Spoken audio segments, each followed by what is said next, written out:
live. The distilled water, the tap water, so it's got to be softened. Comes in right here.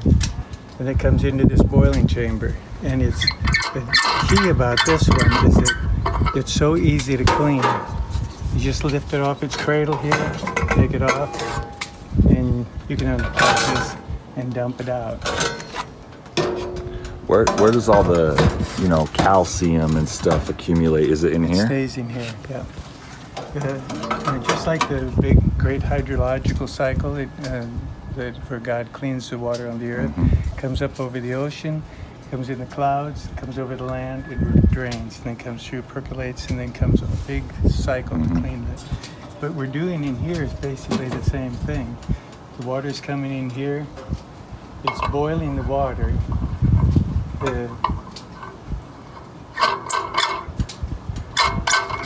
And then it must collect and come through this? Yep. I should have showed you that baffle here. It boils here, it comes up here, this baffle, it comes around the baffle in here and comes out here.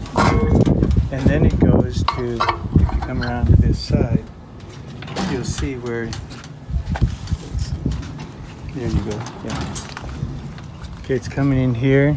We're going to go ahead and tighten this up. All you have to do is snug it up. Steam comes up in here.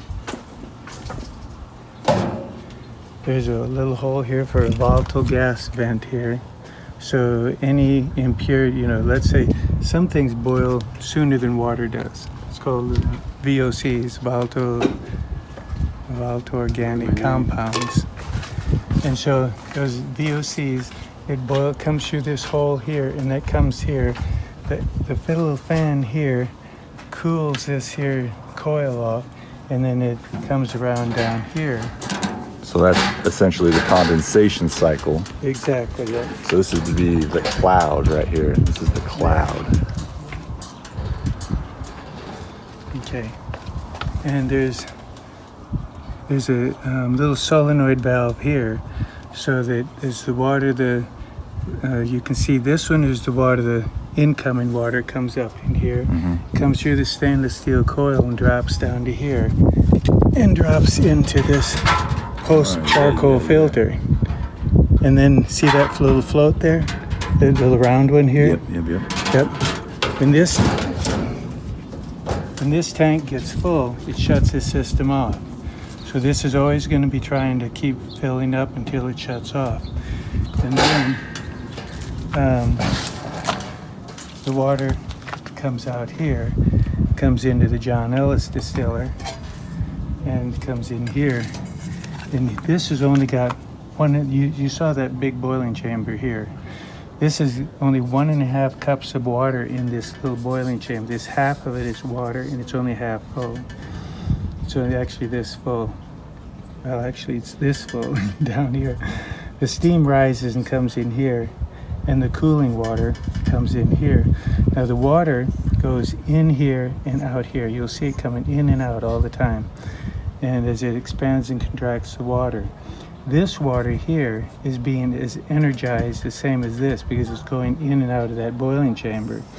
And this distiller is so hard to clean. Once you get it undone, it's hard to get it back again, and then it leaks. So then I was talking to John Ellis, and I said, that's the most finicky little distiller I've ever seen. And I said, it's hard to clean, and it's hard to stop it from leaking. I said, what if I distilled it before I put it in here? I said, this will clean the water, and this will do what it does best, change the bond angle. Oh, because he was just doing this alone without this. Yeah. Oh, so that way when it reaches here, so this goes in here, and then it comes out of here. Okay, so then that follows this, and then so it puts that into here. It comes through here. I see. Okay, and then drops it. Boom. In and so out, it's very, very here. Clean when it comes in here. Yeah. So this and stays. Then it really enters clean. here. Yeah. Oh, Come wow. in and out here.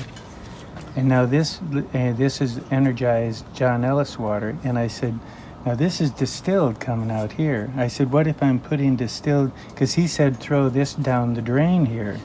And I said, what if I'm distilling it before I put it in? I'm doing the same thing this is before it comes here. Do I want to throw this down the drain, or is this just as good as this? He said, I've never heard of anybody distilling it before they put it in my distiller. He said, but you're right. This water would be just as good as this because this energizing, he calls this energized water. He said, well, you can put it on your plants and makes everything grow good. And I said, can I put it right back in here with this if it's just as good as this and this is already distilled? He said, yeah, you'll have the cleanest water on the face of the earth. Let me see real quick. Let me see. So comes in here, and you say it goes back and forth, boom, boom. Mm-hmm. All right, and so this is, so it's coming through just two different tubes. Yeah. See, this is regulating the water height in here. Oh, I got you. It doesn't go over here. It comes out here, and it keeps the water right about below this, so the steam can come in here. And this just keeps, you'll see it surging out here and sucking back in again and surging. And then it'll come in here, and both of them end up in this tank. Okay, so I just want to, okay, so boom. Okay, because in here it distills and then it reaches in this tube. Yep. And then it has a little slide. It's having a good time, boom. Yep. And then everything gets collected right here, and that's... Exactly. And the key here is to,